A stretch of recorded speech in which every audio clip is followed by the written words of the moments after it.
Good morning friends.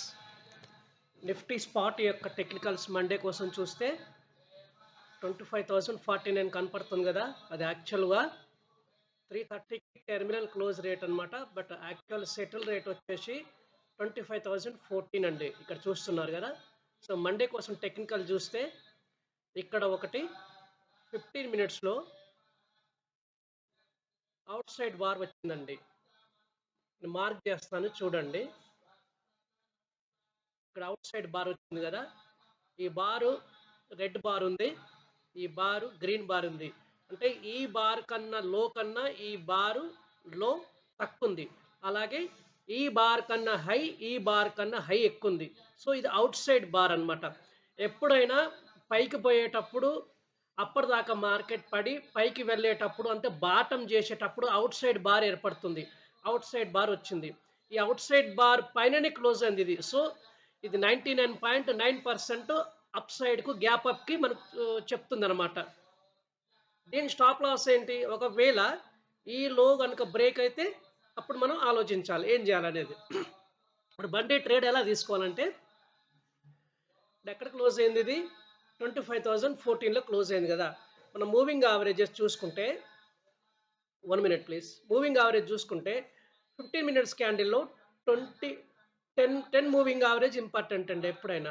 10 moving average ఎంత ఉంది? EMA 10 25,068 ఉంది.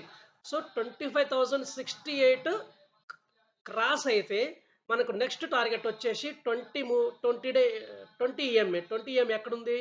25,130 ఉంది. అంటే ఫస్ట్ టార్గెట్ వచ్చేసి 25,138 అండ్ 15 మినిట్ క్యాండిల్లో ప్రీవియస్ స్వింగ్ ఉంది చూసారా? అది ఎక్కడుంది? 25,094 ఉంది. అంటే 25,068 దాటితే first target 25,094 and second target important అండి 20 ఈఎంఏ 138 కూడా దాటింది అనుకోండి, అప్పుడు 25 ఈఎంఏ ఉంటుంది మనకి. ఎప్పుడైనా స్టాక్ మార్కెట్లో 25 ఈఎంఏ అనేది ఇంపార్టెంట్. సో ఇక్కడ 25 ఈఎంఏ ఏది 25,160 అవుతుంది. సో మనకి ఇప్పుడు 25,068 దాటితే first target 25,094, second target 25,138 and third and final target 25,168. ఒకవేళ 25,168 మీద క్యాండిల్ క్లోజ్ అయింది అనుకోండి, దెన్ వాట్?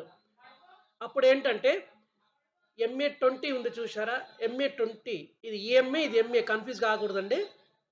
168 పైన గ్రీన్ క్యాండిల్ క్లోజ్ అయితే ఆ క్యాండిల్ యొక్క లో పెట్టుకోవాలి స్టాప్ లాస్, లేదా ఇది పెట్టుకోవాలి. ఎందుకంటే ప్రీవియస్ స్వింగ్ రెసిస్టెన్స్ క్రాస్ అయింది కదా. దీని మీద క్లోజ్ అయితే గ్రీన్ క్యాండిల్ ఫామ్ అయితే అప్పుడు దీన్ని స్టాప్ లాస్గా పెట్టుకొని 168 పైన 186కి మనం రైడ్ చేయొచ్చండి. ఒకవేళ డౌన్ సైడ్ చూద్దాం. డౌన్ సైడ్ కనుక 94,965 బ్రేక్ అయింది అనుకోండి. ఉదాహరణకి 94,965 బ్రేక్ అయితే ఇక్కడ 4 అవర్స్ పైవేట్ ఉంది కదా, అక్కడ సపోర్ట్ 1 వచ్చేసి 24,965 డేలో చూడండి. ఎగ్జాక్ట్లీ నేను చెప్పాను కూడా 24,965 ఫైనల్ సపోర్ట్ అని. ఇది 4 అవర్స్ పైవేట్. సో ఇక్కడ లో వచ్చేసి 966, ఈవెన్ టచ్ కూడా చేయలేదు. ఒకవేళ దీనికన్నా కిందికి పోతే మటుకు టార్గెట్స్ 891, 817 దాకా పడిపోయే అవకాశం ఉంది. అప్పుడు మన స్టాప్ లాస్ ఏంటంటే సింపుల్, ఇది ఉంది కదా 25,094, లేదా ఇంకా సేఫ్ అంటే 25,033 పెట్టుకోవచ్చండి. ఇది మండే కోసం Nifty. If I am not wrong, ఇక్కడ అవుట్ సైడ్ బార్ వచ్చి బ్రేక్అవుట్ వచ్చింది. క్లోజింగ్ కూడా అవుట్ సైడ్ బార్ పైనే క్లోజ్ అయింది కాబట్టి దీని హై ఎంత 25,029, దీని హై అండి. సో మనకి టెర్మినల్ రేట్ వచ్చేసి 25,049 వచ్చింది. సెటిల్మెంట్ రేట్ 25,014, అది పక్కన పెట్టండి. So I'm expecting 99.9% gap up అవుద్దని నేను అనుకుంటున్నాను. టార్గెట్ వచ్చేసి 25,033 దాటింది, 68 దాటిందంటే 25,094 అండ్ 25,138 అండ్ 25,168. ఎప్పుడైనా 4 అవర్ ప్రైవేట్లో లెవెల్ ఉంది కదా 25 to 25, ఇది దాటిందంటే దానికి ఆపడం కష్టం అండి, గుర్తుపెట్టుకోండి.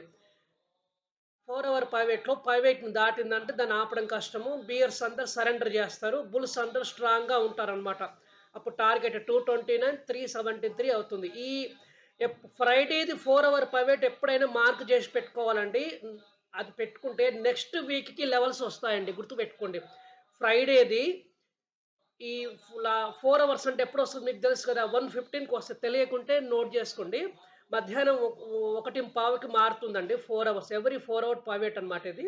సో, మధ్యాహ్నం 1:15 అంటే మధ్యాహ్నము 1:15 తర్వాత ఫార్మ్ అయ్యే ఈ 4 అవర్ పైవేట్ టేబుల్‌ని గుర్తుపెట్టుకోవాలి. అది సేవ్ జేసి పెట్టుకోండి. నెక్స్ట్ వీక్‌కి ఇదంతా ఇదే రన్ అవుతుందండి. నెక్స్ట్ వీక్‌కి ఇదే రన్ అవుతుంది. ఐ హోప్ యూ అండర్‌స్టాండ్ అండి. మళ్ళీ వచ్చే వీడియోలో కలుద్దాం. Thank you.